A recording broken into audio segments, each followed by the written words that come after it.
A lot of you asked me to compare Google's new Pixel tablet with the iPad 9, and at first I thought that it wasn't really a fair comparison because the iPad 9 is almost 2 years old and it's also a lot less expensive, but the more I thought about it, I realized that maybe the cheaper tablet is actually better. So let's talk about it, and thank you to Best Buy for sponsoring a portion of this video. So first, let's get price out of the way. We're looking at $499 for the Pixel tablet versus $329 for the iPad 9. These are the official prices in the US, and remember that the iPad starts out with 64 gigabytes of storage. The Pixel tablet starts out with 128, and both are available with 256 gigs. Now, in terms of aesthetics, both tablets have rounded edges, but the iPad still has large bezels on the top and the bottom, whereas the Pixel tablet has smaller bezels all the way around. Build quality is very solid on both devices as they both have an aluminum back and frame, but the Pixel has a really nice nano-ceramic coating, which I think looks great.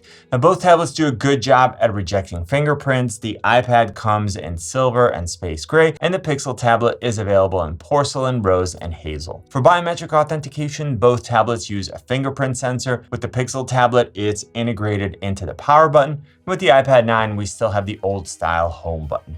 Now, both work well, but I like that the Pixel tablet doesn't require you to first wake the tablet. Just place your finger on the sensor and it will wake and unlock. For charging and accessories, the Pixel tablet uses a USB-C port and the iPad uses a Lightning port, so that's a win for the Pixel. Now, continuing around the edges, we see some important differences when it comes to audio. The iPad has 2 speakers and they're both at the bottom. So if you're watching a movie or if you're playing a game in landscape mode, the audio only comes out to one side.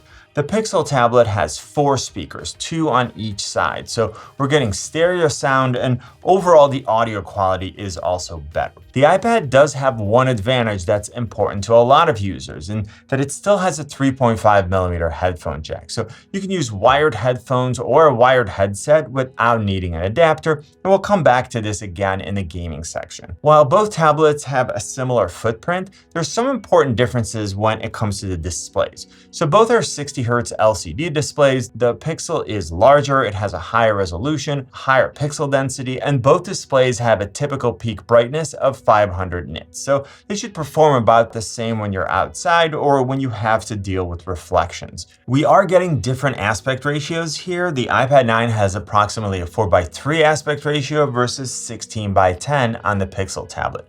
And when you're watching movies or videos, the image on the Pixel tablet will fill a bit more of the display, and you'll have smaller black bars at the top and the bottom. Now, of course, if you zoom to fill, you're not going to get letterboxing with either one, but you'll lose less of the left and the right sides of the image with the Pixel tablet. Now, another important difference is the way the displays are constructed. So the Pixel tablet has a fully laminated display, meaning that the display, the touch layer, and the cover glass are fused together into a single display assembly. The iPad 9 has an air gap between the display and the combination of cover glass and touch layer. For most things like watching movies, surfing the web, or playing games, it's not really something that you're going to notice unless you really look for it. But once you start using a stylus on the iPad 9, you can see separation between the tip of the pencil and the content that's being created, especially if you're looking at an angle. On the Pixel tablet, the image looks like it's painted right on top of the glass, and the tip of the stylus looks like it's touching the content that's being created. And speaking of the different stylus options, the iPad 9 is compatible with the first generation Apple Pencil, which costs $100. The Pixel tablet is compatible with USI 2.0 stylus pens, and the one that I chose cost me around $60. I always mention that I'm not an artist, but I do have a lot of friends who are illustrators and they love the Apple Pencil. It's challenging for me to pick a winner here because there's no standard stylus for the Pixel tablet, so it really could depend on which one you get. And for what I do, which is just handwriting some notes and sketching a little bit, there isn't really a major difference between the two. But looking at keyboard cases, right now there's no official keyboard case from Google, and hopefully there'll be some third-party options available very soon. For the iPad 9, Apple makes the Smart Keyboard, which I don't really like. I don't love that design, and I actually prefer the Logitech Slim Folio and Combo Touch. But what if you want a budget-friendly tablet with premium build quality and expandable internal storage? That brings me to today's sponsor, Best Buy, and the Amazon Fire Max 11. It's Amazon's biggest and most powerful tablet yet, and it's designed to keep you entertained, connected, and productive. The Fire Max 11 comes with stereo speakers and an 11-inch LCD display with an aspect ratio of 5:3, so it's great for watching movies. It has an octa-core processor and either 64 or 128 gigabytes of internal storage, and both models come with 4 gigabytes of RAM. We're getting an 8 megabyte rear-facing camera and an 8 megabyte front-facing camera located on the long edge, which makes it great for video calls. If you want to get more out of your Fire Max 11, you can pick up a compatible stylus. There's also a dedicated keyboard case with a trackpad, a row of function keys, and there is no need to charge the case because it connects to the tablet using pogo pins. You can also use the micro SD card slot to inexpensively add up to 1 terabyte of internal storage, and that way you can have plenty of space for the files, apps, and games that you want.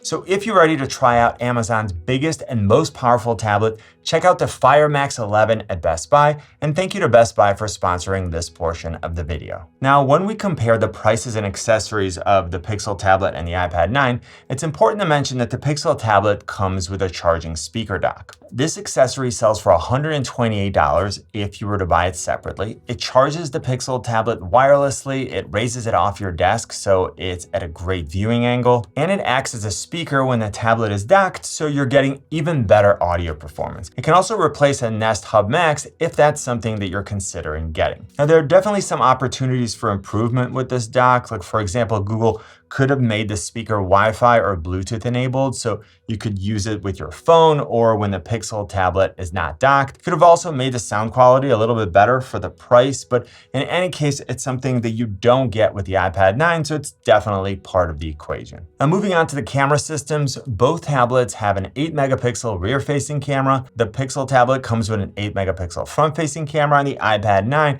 comes with a 12 megapixel front-facing camera. I like the position of the Pixel tablet camera better because it's on the long edge, so you're always properly framed. And here's a quick sample. Here's a test of the camera and microphone on the Pixel tablet and the iPad 9.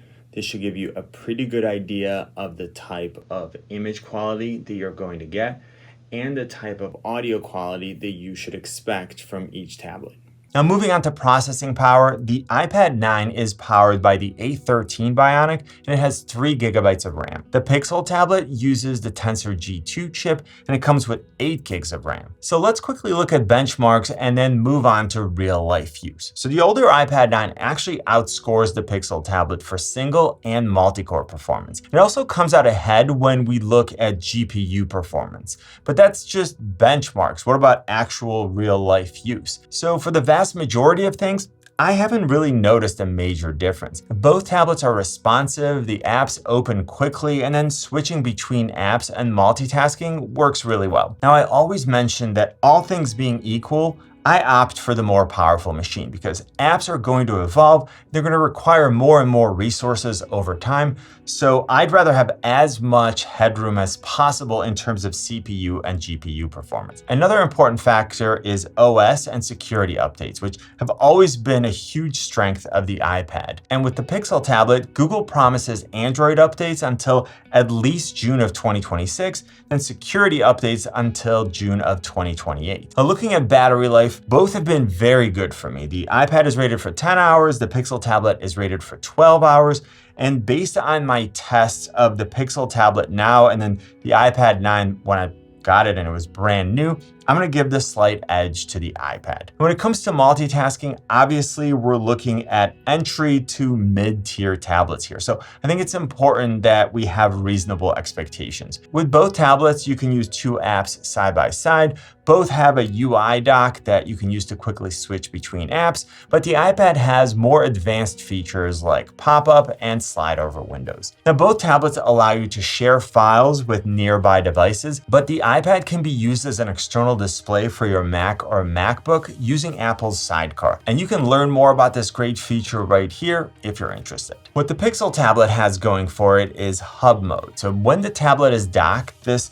essentially turns it into a smart hub. And an even more important advantage is the ability to create multiple users. So in a typical household, you may want more than one person to use the same tablet, but at the same time, you don't really want them to have access to all your files, information, and all of your apps.